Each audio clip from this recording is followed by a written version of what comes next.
we will swap a session. Now we will have a session on intelligent enterprise. Sorry, my bad. So our next session is session on technology innovation and business value generation. And this session is presented by PricewaterhouseCoopers.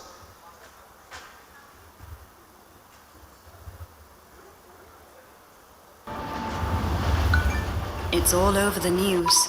Tech companies are becoming energy giants, banks are becoming software companies, and fast food is getting into wellness.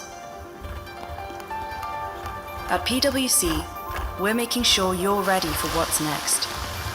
With AI that's built for how your business works, we're designing built-for-you solutions with tech titans and trailblazers. And our 370,000 professionals are taking on the knowns, unknowns, and never saw that comings, that are definitely coming. We're in it with you, sleeves rolled up, start to finish, so you can stay ahead, so you can protect what you built, so you can create new value. We build for what's next, so you can get there now. PwC, so you can.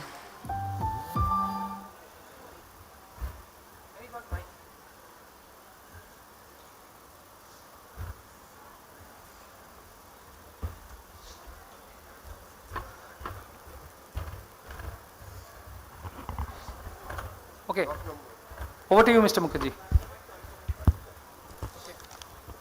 So, ladies and gentlemen, I hope that this is going to be a session which kind of gives you a few takeaways. We have a esteemed set of panel members here. Quick introduction about myself. My full name is Shubhai Mukherjee. I'm based out of Pune. So my mind is on the west side of India. My heart is at Kolkata. I'm a native of Bengal. I'm a partner in PwC India firm and in the practice for data analytics and AI, which is what I've done for a living for much of my career here.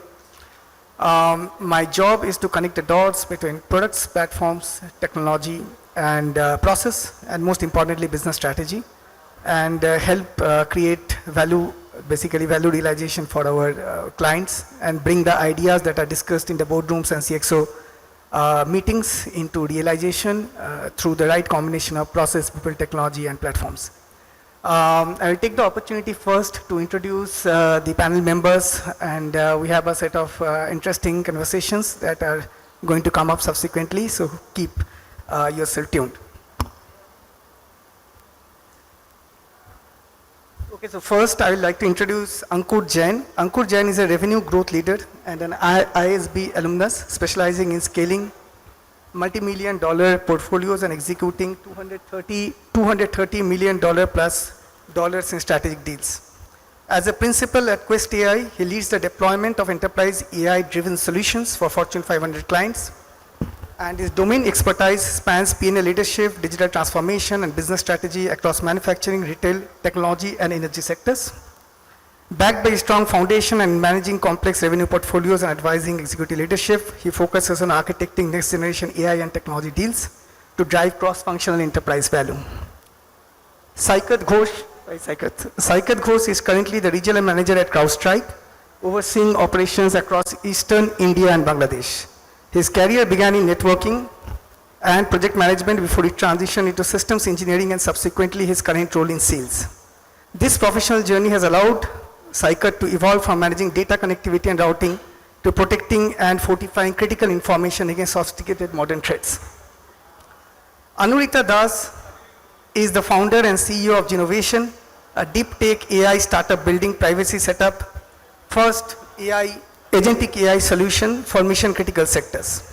A serial entrepreneur and AI innovator, Anurita has delivered cutting edge solutions for some of the world's largest companies and contributed through research publications, patents, and open source software. She is part of Forbes India DG EMS Select 200 Leaders and secured first place in Women in Tech Award and GTEx Expand North Star 2025.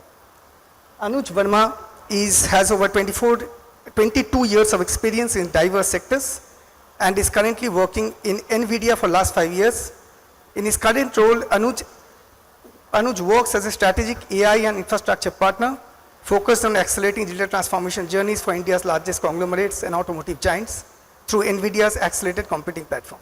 He is a trusted collaborator with C-suite executives to help align long-term corporate roadmaps with next-generation digital, industrial, and physical AI systems. So my first question will be to Ankur. So Ankur, we see that we have a tremendous adoption and scalability of consumer, so-called enterprise version of consumer AI systems, the chatbots, the equivalents of chat GPTs of the world, with some tremendous individual productivity gains that the industry has already started to realize.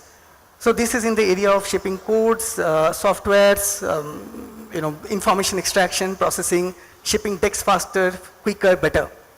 The leading frontier AI companies, their leaders have continued to evangelize AI and expected the year of 2025 as the year of enterprise agents. So when you talk about enterprise agents, we are also referring to how core enterprise business processes like finance, sales, marketing, supply chain, procurement, etc. can essentially be reimagined through agentic AI systems. This is about 2025 and we are sitting in the midst of year 2026. We don't see, from where I see, we don't see that level of materialization and maturity that has actually happened where agentic AI has gone into the core of enterprise processes. What do you think is the missing link and how do you see those missing links can be bridged? Perfect, thank you, Shubhayu. That's actually a very good question. We are all trying to address how do we take the agentic AI into an enterprise process, start an enterprise using that process with the same kind of efficiency or a trust the way we trust our systems and our next best colleague in the organization. So I'll say agentic AI in its truest form has really stood up in the one place where it is consumer AI. When we as an individual want to reason with the application, I'm staying clear of the LLMs, we want to use whether OpenAI or Claude or Gemini or Grok, depending on the comfort we have found that it has worked largely yes. But what am I doing as an individual? As an individual, I'm trying to query a question which I used to earlier take to Google and query it here. I'm trying to prepare a presentation. I'm trying to summarize an email. I'm doing knowledge management activities. But all of these are driven by individuals. So the context of that individual is extremely small. It's only limited to that session or maybe to further continuing sessions. But where the prize is, for all of us in the room, the prize is when this really becomes successful in the enterprise. Now, enterprise and humans as a consumer are different because the enterprise context is big. It is alive, it is large, and it is expanding. And by design, agents when built as part of prompt engineering cannot have those extensive designs built into them. So the idea is, how do you actually solve for context unlimited, still agents be capable of solving for the whole problem statement. So this is where we as an organization, we have built Intelligence Warehouse as a core IP as a product. Fundamentally what we have done, we have tried to separate the knowledge estate from the agents. A human mind is a combination of two products, intelligence and knowledge. Intelligence is getting solved by LLMs, not the knowledge. So we advise to build a whole enterprise context graph like a Google map or city highways which are available for the organization, and on top of that we build agents which actually leverage that graph, that knowledge, and then traverse over them, so that I do not scale my prompt engineering capability with my agents, instead I scale up my knowledge inside my graph. That's how a contextual data warehouse solves for the data, and intelligence warehouse solves for the context, so that when you ask questions like where did my sales go, what was the sales loss attributable to, what should I do for my next discounting, how should I allocate my next budget, that is where a very completely heavily grounded answer comes out of the whole intelligence warehouse being the core foundation. Okay, so great point, Ankur. So quickly going back to your concept about context graph. So you talked about context graph being a concept which can essentially change and build the future of agentic AI being embedded as part of business processes. Yeah. What would be your recommendations, how organizations should build the tech stack for context graph and how should they adopt it as part of their enterprises? Because an enterprise will not have single data source, right? Most organizations would not yet have a centralized data lake in place. So, and of course, you will need to look up a lot of data from different applications or systems. So what will be your recommendations and best practices about how context graph should be built at enterprise scale? Absolutely, Subhai. So the way we have been proposing it, because we all are coming from business inside our organization, a part of our organization is from business. Large part of the organization are complete AI PhD scholars. We have come together this to understand how do we solve for enterprise, and the way it is, the AI has to come within the enterprise, the graph has to come within the enterprise.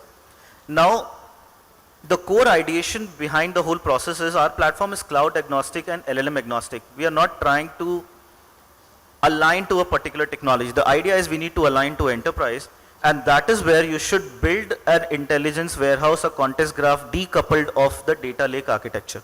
And hence we propose 3 key principles.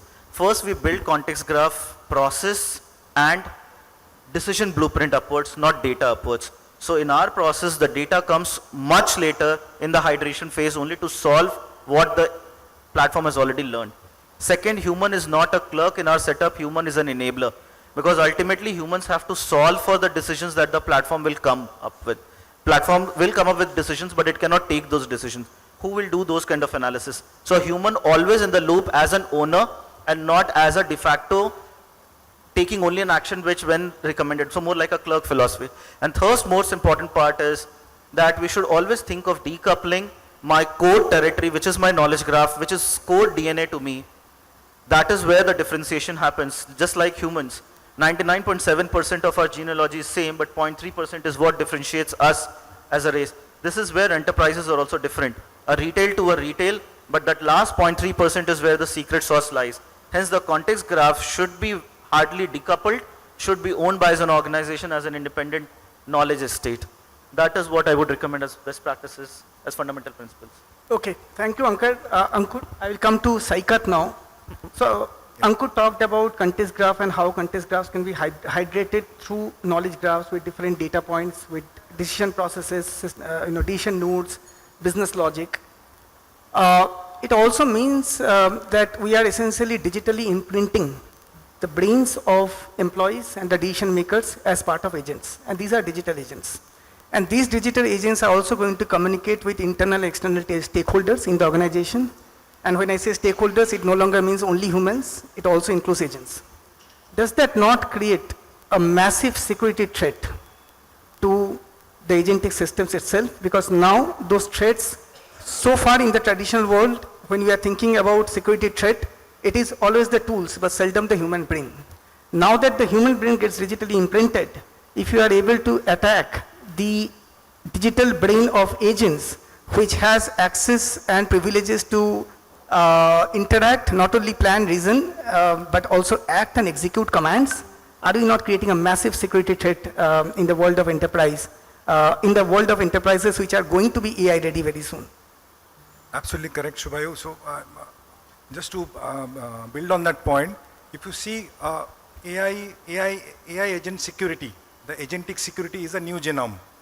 What is meant by that is, if you're looking back in time, enterprise which got breached, the adversaries used to get a tool level access, right? So they used to fiddle with the tool. Right now, the threat is if agents are getting compromised, you are getting a cognitive access. So it's not only a cognitive access, it's an access which has got a full authority to execute. Now, while saying so, there has to be some guardrails which will stop this. In fact, this is not an escalation.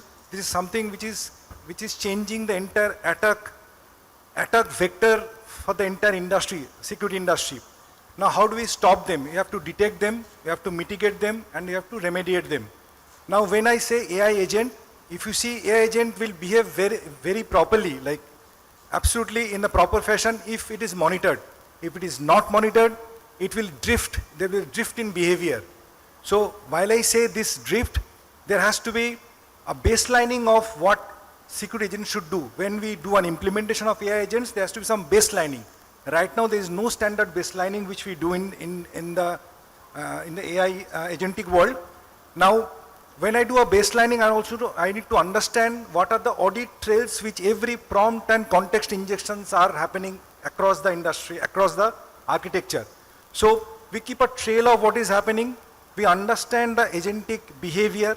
Now there is something called a behavioral AI for AI, right?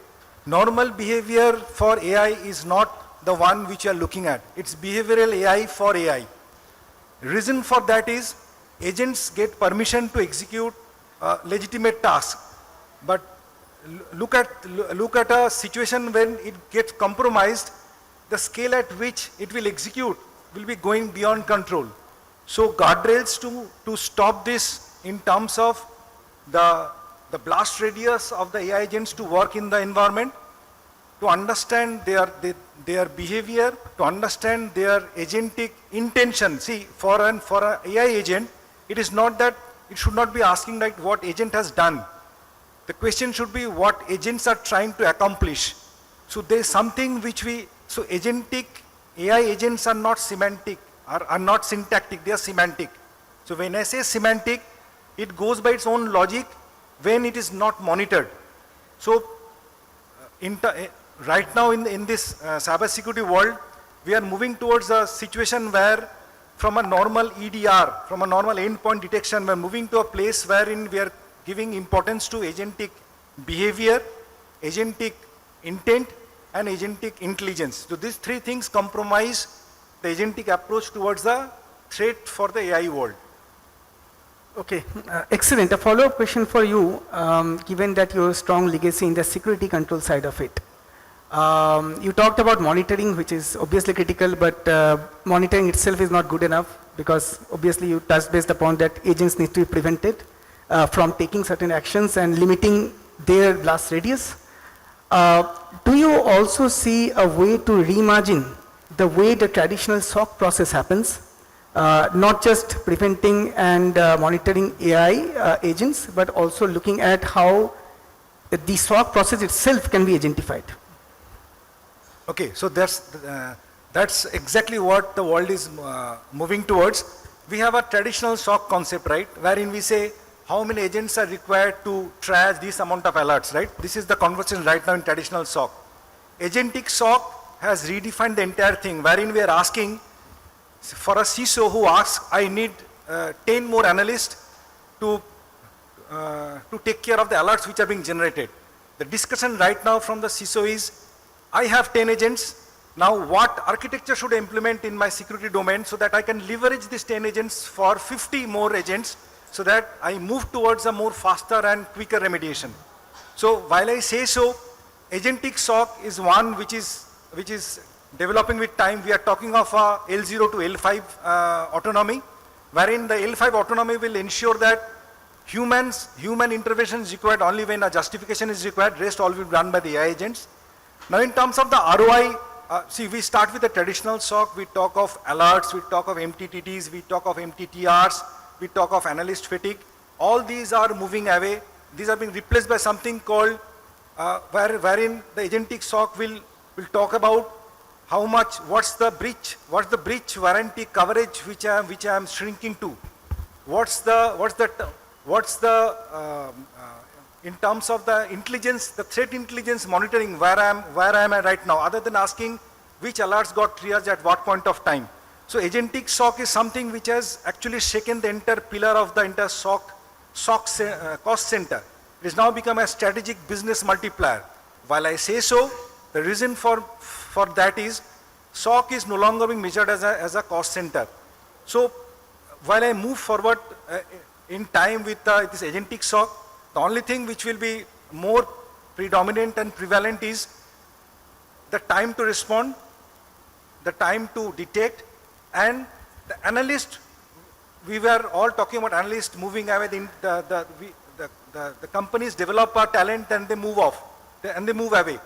The idea is to retain those talents, create a knowledge base, and move forward with the architecture which is built on the agentic SOC. Now, this is what the industry is moving towards. Agentic SOC is the future with the level 5 of automation, which is not very far away, wherein, as my colleague has already said, so he said that humans will always be there in the chain. So human in the entire chain will be always be present to give a justification and direction to move forward in terms of how the agentic SOC efficiency comes into picture. So one is the efficiency ROI, one is the effectiveness ROI, one is the strategic ROI. So three things will come into picture rather than alerts and how many agents, all this will move away. So this is the future of agentic SOC in terms of addressing the modern day threats. This is excellent. I'm sure Ankur would have loved that answer, given that even agentic SOC now needs context graph. Coming to Anuj now, so we talked about enterprise agents and why enterprise agents really need a context graph to essentially impact the core business processes. You also talked about the security part and why agentic security needs to be reimagined and cannot essentially be thought through the previous prism or lens of how the traditional SOC used to happen. The biggest question and the biggest conundrum for the industry still remains: how do we take agentic systems from test bed into production? And that's where the real business ROI and value realization essentially happens. So do you see questions, confusions, doubts in the CXOs that you are talking about on value realization, and how do we best take the agentic systems, and when I say agentic systems, it's single or multiple AI workflows from test bed into production? Any thoughts on this? Yeah. Thank you, Vayu. And first of all, thank you for having me here. All thanks to Mr. Partha Sengupta and BCCI leadership for inviting me here. Really appreciate it. Okay, so pilot to production is one of the key thing that everyone is struggling with nowadays, and it's a very loaded question. But if you look at the journey of AI, it has come very far in very, very short duration. Just like 3 years ago, ChatGPT, three and a half years ago, ChatGPT came out, right? And then people have had problems like hallucinations. People had a problem like the LLMs are not context aware, right? They were effectively dumb. They couldn't take feedback. They were largely static models. And what has happened in past couple of years, or rather 1.5 years, was the advancement which no one predicted is going to happen on these large language models and in AI in general. Now what's happened in past couple of years is we got reasoning, right? You remember the DeepSeek movement. So there were movements which happened in past few years. First movement was ChatGPT movement. Then the next movement was DeepSeek movement, when the reasoning capability came into the model. Then last year, November, December, agentic started coming in with OpenClaw launching their AI agents, and now 6 months down the line, everyone is thinking about agentic, right? Why are they thinking about agentic? Because these models, these AI algorithms are not dumb anymore. The kind of innovation which all these frontier labs like OpenAI, Anthropic, Meta, Google, DeepSeek, and even NVIDIA, what we are doing is creating the new paradigm of effectively doing tasks which were previously unimaginable by humans, right? Now, the transition, the mindset shift has happened from the technology level decision to a business level decision, where all the CEOs and board members are also effectively asking the technology teams as to if they are running agents, what is the plan in the organization to run agents, right? So there is a huge amount of pressure on the technology teams to deploy agents, right? So many of the organizations are moving into, at least into pilot domain, right? They're thinking about it, they are working towards it, they are moving their ideas or use cases into pilots. But the hard part comes when the pilot has to move into production. And why is that? Because it's very difficult for pilots to succeed, right? And in my experience, whatever organization that I have been working with, majority of them, the pilots are actually not going to production. The reason for that is there are few common traits amongst the organization that are not able to move use cases from pilot to production. One is the kind of data availability that they have. They don't have the right kind of data, or they don't have the right quality of data, or the right volume of data, right? So that's the biggest thing. Second thing is, everyone thinks about AI on a use case by use case basis, right? One use case works, then AI works. One use case doesn't work, AI is a failure, right? That kind of mindset. Third thing could be on the skill side of it. Fourth thing is largely on the investment. As to what is the right investment, are you using the right tools, are you using the right skill set, are you using the right kind of infrastructure. Now, on the other side, the organization, which are going to be very few in terms of percentage points, but the organizations which are succeeding with the moving to things into production they also have some common traits. For example, those organizations don't treat AI as a project, right? They treat AI as an innovation charter. So it has to be a complete mindset change. They also put in capital, which is risk capital, as an R&D investment, and the pressure on CIOs and CDIOs, CDOs, or chief AI officers, that's a new kind of job description that we have today, is not on the return part of it. That's more on the innovation part of it. The board and CEOs, they agree that the innovation has to happen for them to succeed, right?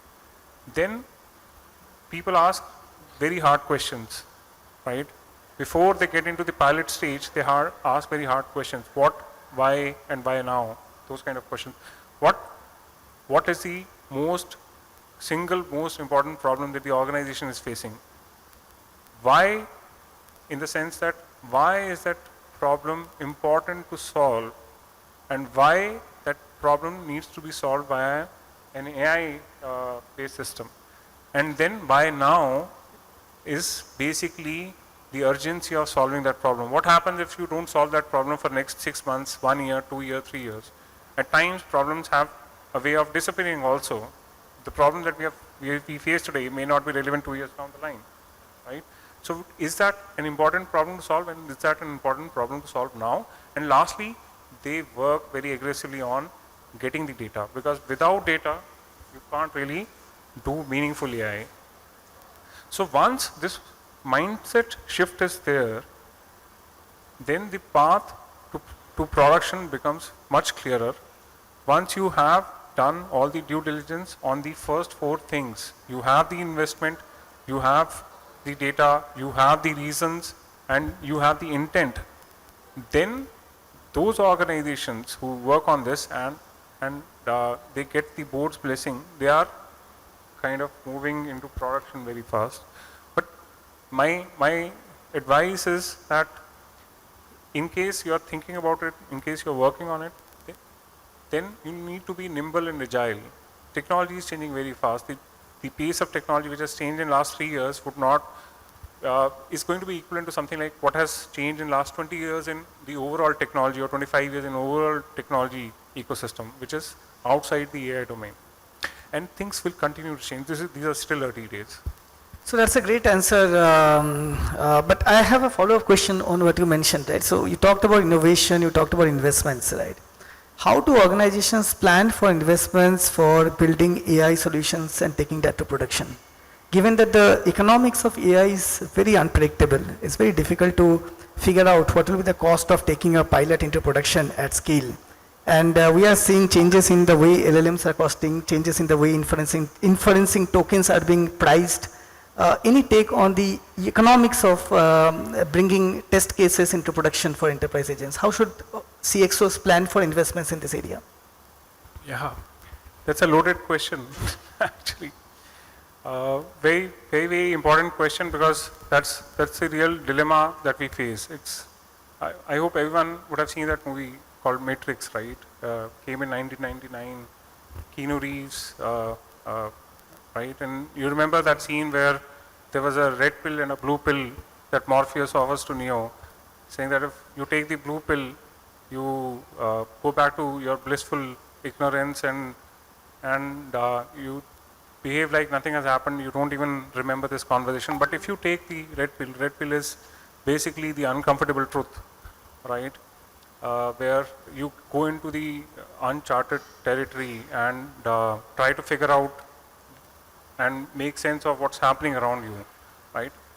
So ROI discussion is like a blue pill, red pill discussion where you can choose to take the blue pill and say that, okay, when someone ensures me the ROI, then I will adopt AI, right?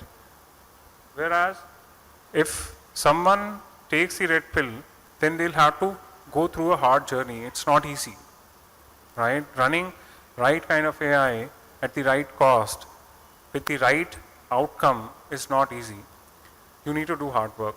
You need to think about it from the 90s or early 2000s perspective when ERP was coming up, right?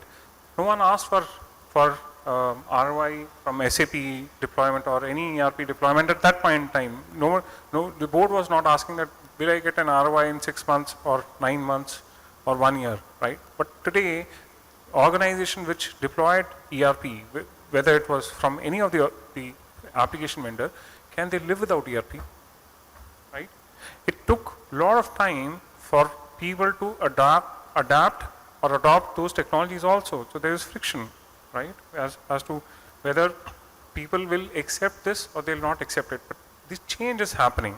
The change is coming, and it is basically a neural rewiring of the entire organization's brain as to how the organization are going to work in the future. Now, coming on to the way I advise the CEOs or senior leadership in the organizations that I work with, I usually give the investment analogy, right? The investment analogy is, right, when you are investing your money, right, you diversify your portfolio. And when you diversify your portfolio, you are going to have in equity, you're going to have something in debt, you're going to have something in fixed assets, right? You're going to have something in liquid assets. And even there, you're going to have some, in equity, for example, you're going to have some short-term bets and some long-term bets. And AI is no different, right? You need to create a bouquet of your investment portfolio or AI portfolio in terms of the use cases. There are going to be some use cases which are going to be easy to solve. They are going to bring in immediate efficiencies or immediate returns. There are going to be some which are going to be a bit long-term ones. Once you decide on this methodology, then I tell them to bifurcate AI under two umbrellas. One is whether the use case or the work that they want to do, is it going to generate revenue or is it going to bring the efficiencies in the organization so you could reduce cost, right? And then prioritize. Once you prioritize, then go back to the first principles on innovation, R&D, etc. and then you take an action, right? But the intent has to be there, the commitment has to be there. It can't be a 6 months ROI discussion, right? Now there are people who understand that and they work on it. There are people who are still waiting for that thing to happen, but usually this is what my stand is. That's a great point. Thinking about returns and planning for the tangible returns, before you even take those use cases to production, I think that's a crux that I understand. And also thinking about payback period in a more realistic way, right? Not really getting, kind of into the hype cycle, right? Yeah. I will now like to come back to Anurita. Anurita, you come from deep AI research background. So I'd like to understand, where do you see the cost economics going? You are building the stack bottom up. Do you see an alternate way of reimagining the way we use LLMs? For example, do we really need LLMs for all kinds of enterprise use cases? Or is there a different way of thinking about cost controls which can give you the same benefits but at the fraction of a cost? So I love this question, first of all. And as someone who is working very closely with models, both ground up and fine-tuning and other forms of model surgeries, I would say that there has been a study that was published very recently by Stanford in 2026, if I'm not very mistaken. It has stated that in 80% of the use cases that we utilize, we do not need LLMs at all. In fact, SLMs have shown to perform or even outperform LLMs in these tasks. We may ask, how is this even possible? It's a much smaller model, requires less hardware to run on. Well, overall it's less expensive. How can it be better in particular tasks? But to explain it in a way, it is like you're asking someone who has only studied history about history, and you're asking about history to a person who has studied history, geography, biology, and everything else. We can expect the person who has done nothing but study history, and even inside that has specialized in a particular region of that, would know the most about it. Because for its entire life, in the case of the model, it is duration of how long it has been trained for, what it has been trained with. That would be its where it is actually gathering its knowledge from, and that's its concentration. So it knows that much better than anything. Now, I would like to quantify exactly how much money can you save with this. It has been found out in multiple studies that by replacing LLMs with SLMs, in most of the cases, since we're looking at 80% of the calls, we see that it can be replaced with small language models. Even if we divide it 80% to small language models, 20% to large language models where you require reasoning, you can actually see cost being down by 75%, half or even 75%, depending on how you're utilizing it. This makes a massive difference to how you're calculating the ROI and how you're actually showing it to the stakeholders, what difference it is bringing. So that's a great answer. Interested audience can also look up a mixture of expert models, model distillation, and teacher-student training processes, which can significantly reduce your cost without compromising the specialization that specific models might need to essentially perform use cases and agentic processes for your businesses. Like, so think about a procurement model which is specialized in procurement. It doesn't need to know sales, as an example, right? And at the same time, you are getting the benefit, like 75%, if I can remember the number correctly.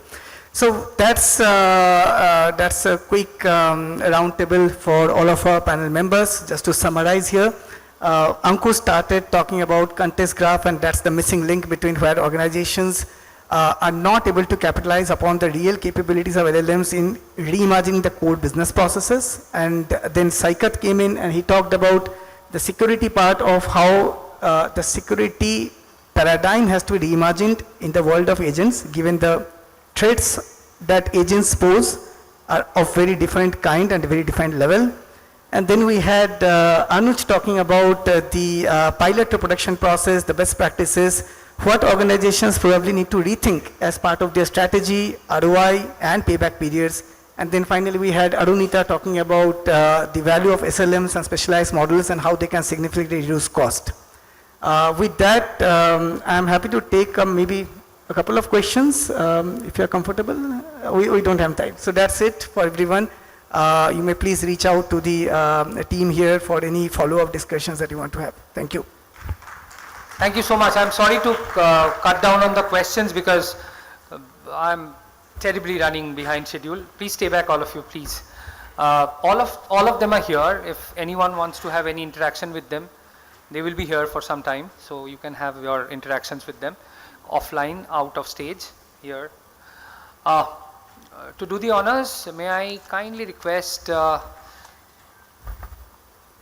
whom do I have here? Do I have Dr. Chiranjeev Bhattacharya in the hall? All right. Sir, if you could kindly come up to the stage.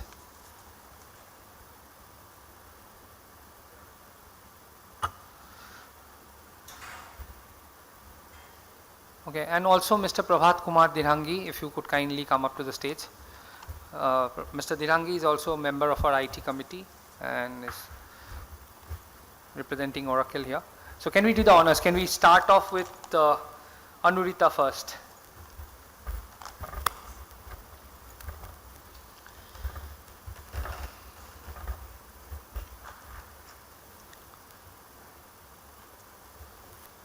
If we clap, some calories will be burned.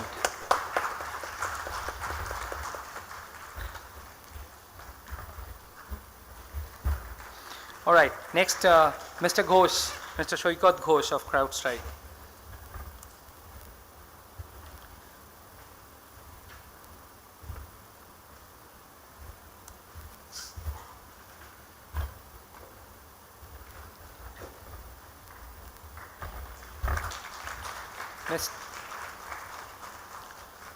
Mr. Jain,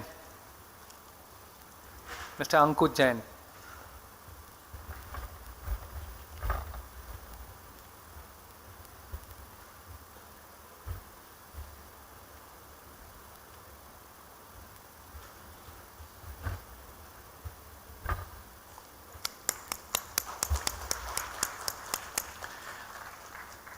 Mr. Anuj Verma.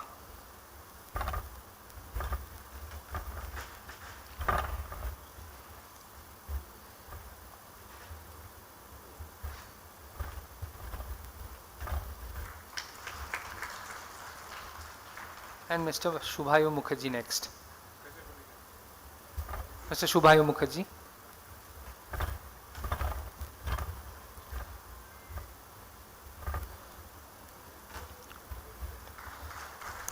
All right. Can we have all the panelists along with Dr. Bhattacharya and Mr. Dirhangi for a photo op, please, in the front? Okay, Abhishek, time for you to take stage. There's a quiz coming up.